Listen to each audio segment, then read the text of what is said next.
many other ills. Every day I worry about students in these districts. I worry that the students in these districts are not getting the best of what America has to offer. Every day I wish the students in those districts could be in your districts, because I have confidence of what you're doing in your district. Yes, there's been vocal and sustained resistance, even rebellion and anguish in many school districts. I've heard it, and I understand it, and so do you. And I'm empathetic towards it, and even sympathetic towards it. But the need to educate our children brings us above this. We can't stop to hear that kind of whining. We have to continue to work to make sure that every child has our best effort. And we're cognizant of the forces still opposing this law. That's why I'm appreciative of the strong, steady, aggressive voice of Katie Hickok. Katie, you are an American hero.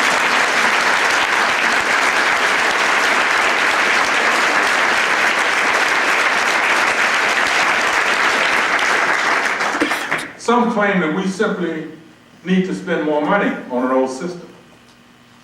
Clearly, more money would be good. But you and I both know that we can't let that be an excuse. In fact, you and I both know that the president has really struggled to put money out in front of us in order to help fund this act. You and I both know that, in fact, over the last 3 decades as a nation, we tried to spin our way out of a problem that needed reform. What you might not know is that last year this country spent $486 billion in K-12 education, state, local, and federal funds. That's more than we spent on our national defense, on our military. We must convince the citizens of the United States of America that we can wisely use the dollars that they invested in us.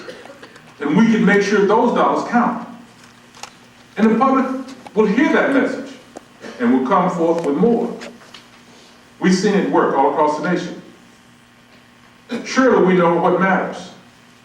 What matters is our commitment to children, our willingness to look at our curriculum, our willingness to look at our staff development programs, our willingness to look at our assessment system, our willingness to look at the alignment between all these different activities, and our commitment to make sure that no child is left behind.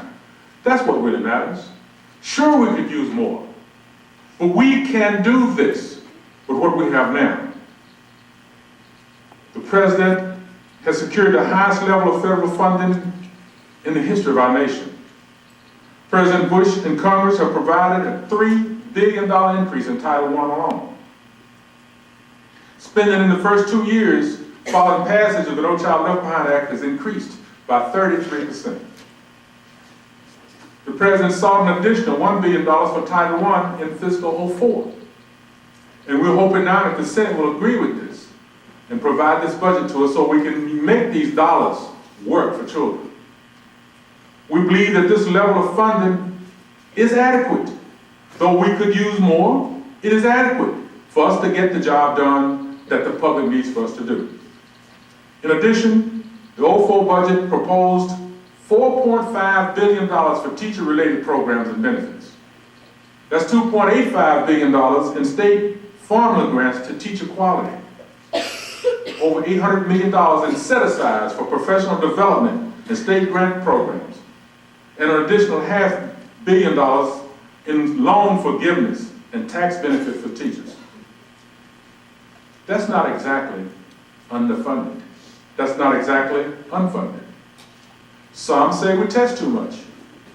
But test is about information. We test so we can know. A teacher in Memphis said it best for me.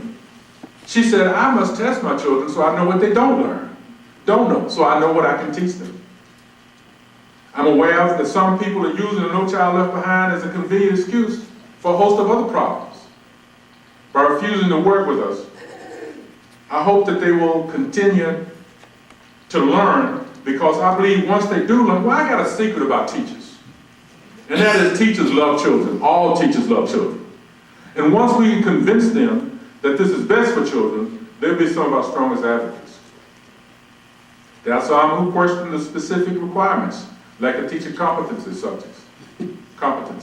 and subjects that are taught. Katie has some concern about that. She just this afternoon explained some of her concerns, and we're going to be talking in the next 2 or 3 days about more specifically understanding the concerns that you have.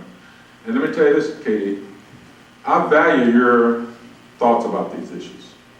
And so when you come to us with ideas, our antennas are going to be way up high, but we're going to hear what you've got to say.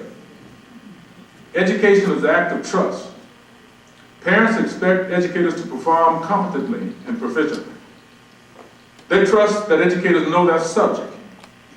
No Child Left Behind provides a guarantee that we're doing everything possible to honor the trust and to place this trust, the trust that is placed in us by the public, to maximize the learning experience for every student, to better match trained and experienced teachers with those students who need their skills most, and to make sure that every child has a highly qualified teacher in their classroom. Anytime someone defends the placement of an unqualified teacher in a classroom, they do a disservice not only to the teacher, but also to the student. I know you have some concerns about teacher quality. Well, this is one place we can continue and work together. I invite you to the office so we can sit down and work this out, because together we're going to make sure that no child is left behind. I think it's fair to say that Katie doesn't completely agree with everything we do, but this is one thing we're going to agree with what she does, so we can make sure that works out right. There are some who think that accountability won't work. They are, of course, wrong. It's the lack of accountability that's gotten us in the mess we're in now.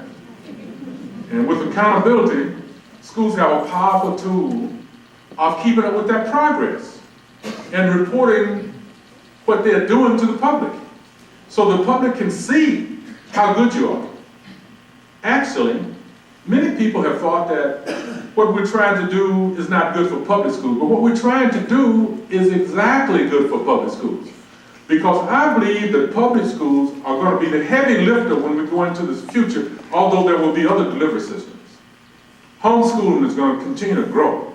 And in many places, it is now the fastest growing delivery system. Cyber schools are going to grow. Apex Learning, K12.com, and other companies like that are going to see that they grow. Private schools are going to grow. Charter schools are going to grow. But the heavy lifter in all of this is going to be what we now call the public schools. And when the public schools decide to free themselves from the monopolistic, bureaucratic quagmire that they're bottled in, none of these other delivery systems can compete with a strong, innovative, good public school system. Public schools are the best.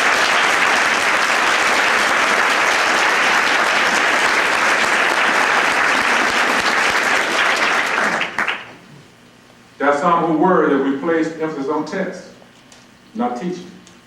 I'm surprised by that debate, but it's debate there nonetheless. They say that teaching to the test is going to be a big problem. There's nothing wrong with teaching this way.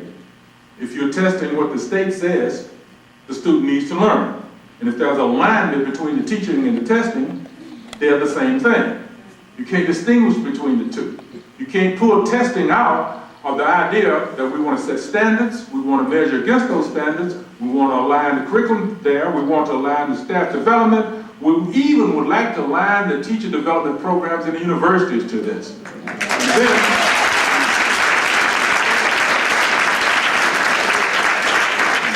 And then testing is just one part of this comprehensive system. It is not an entity by itself. By the way, I want to thank the Education Trust again for your excellent report on AYP. I mailed a copy of that report to everybody I could think of. And I'm still mailing it out because it is an excellent report. When a school is identified and placed on the needs improvement list, additional resources should be targeted there so that they can improve. That shouldn't be any hostile takeover. There shouldn't be any description of these schools as failing schools. We don't know if the schools are failing or not. There may be, in fact, some failing schools, but that is not what we want to indicate. We don't know whether the school is failing or not. We simply know that the school needs improvement. And so we want to make sure that that label is put away. Should be relegated to the Smithsonian. Schools should focus on improving and not worry about this failing label. It's so easy to say. So we're clear here that these things can be done. The list that you've shown me today makes it even clearer that it can be done. But let me tell you why it must be done. Today, I want to introduce you to a friend I just met. Her name is Tricia Choges. Tricia has two cute people with her. And I'm going to ask her to stand so we can meet her. Trish? These are two special needs students. These are two special needs students, but also honor students. How would you like to leave one of these kids behind? Who'd want to do that? Trish, thank you for coming out and bringing those outstanding students. Let's give them a round of applause.